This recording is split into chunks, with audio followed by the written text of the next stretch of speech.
Welcome to GGL news. రాష్ట్రంలో పేద విద్యార్థులు నిరుద్యోగులు కూటమి ప్రభుత్వం మోసం చేస్తుందని, వారి తరపున కూటమి ప్రభుత్వంపై పోరుకి వైఎస్ఆర్సీపీ సిద్ధమైందని, ఈ నెల 12వ తేదీ యువత పోరు పేరుతో ధర్నా కార్యక్రమం నిర్వహించాలని వైఎస్ జగన్మోహన్ రెడ్డి పార్టీ శ్రేణులను ఆదేశించారని, అందులో భాగంగా కర్నూలు జిల్లా ఎమ్మిగనూరులో వైసీపీ కార్యాలయం దగ్గర మాజీ ఎంపీ బుట్టా రేణుక యువత పోస్టర్ను ఆవిష్కరించారు.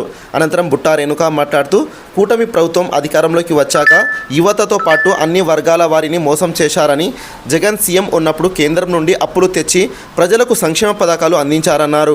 కూటమి ప్రభుత్వం అధికారంలోకి వచ్చాక కేంద్రంతో అప్పులు తెచ్చి మరి దేనికి ఖర్చు చేస్తున్నారో చెప్పాలని ఆమె ప్రశ్నించారు.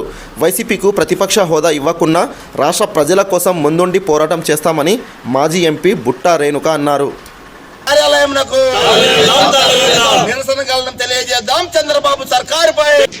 ఈ నెల 12వ తేదీ మా అధినేత వైఎస్ జగన్మోహన్ రెడ్డి గారు ఆదేశాల మేరకు యువత పోరు అని యువత గురించి, విద్యార్థులకు జరుగుతున్న అన్యాయాల గురించి కలెక్టరేట్కి వెళ్ళి అక్కడ రిప్రజెంటేషన్ ఇవ్వడం జరుగుతుంది. మరి మీ అందరికీ తెలుసు, గత సంవత్సరం ఎలక్షన్లో 24 ఎలక్షన్లో కూటమి ప్రభుత్వం ఎన్నో హామీలను ఇచ్చి ముఖ్యంగా ప్రజలను సూపర్ 6 అనే ఒక స్కీమ్స్ ద్వారా వాళ్ళని మైమర్పించి వాళ్ళ అందరినీ కూడా ఆకర్షితులను చేయించుకుని ఓట్లు వేసి గెలిచిన సంగతి మీ అందరికీ తెలుసు. మరి కూటమి ప్రభుత్వంలో చంద్రబాబు నాయుడు గారు 40 సంవత్సరాల ఇండస్ట్రీ ఏదైతే చెప్పుకుంటారో, మరి విభజన తర్వాత రాష్ట్ర పరిస్థితి తెలిసి కూడా ఏ విధంగా రాష్ట్ర లోటు బడ్జెట్లో విభజన జరిగిందో తెలిసి అప్పుడు కూడా అబద్ధపు హామీలను ఇచ్చి ఏదీ నెరవేర్చలేదు.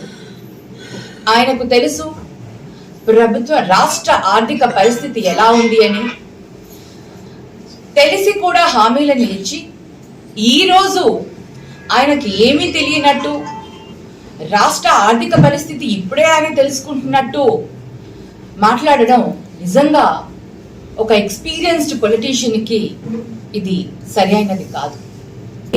ఒక్క సంవత్సరం కూడా అవ్వలేదు.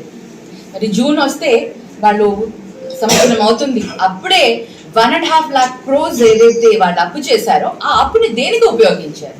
మేము అప్పు చేసినవన్నీ కూడా చాలా ట్రాన్స్పరెంట్గా, చాలా పారదర్శకతో ప్రజలకు సంక్షేమ పథకాలని అందించే విషయంలో కానివ్వండి, మరి అదే విధంగా ఎంటైర్ కోస్టల్ ఏరియా డెవలప్మెంట్లో కానివ్వండి, మిగతా ఏదైతే డెవలప్మెంట్ ఏదైతే చేశామో వాటన్నిటిలో కూడా మేము పారదర్శకతను చూపిస్తూ ముందుకు తీసుకుని వెళ్ళాము. కానీ ఈరోజు వాళ్ళు చేసిన అప్పుని ఎక్కడ వాడారు, ఎక్కడ పెట్టారు అనేది వాళ్ళ ధైర్యంగా ముందుకు చెప్పలేకపోతున్నారు.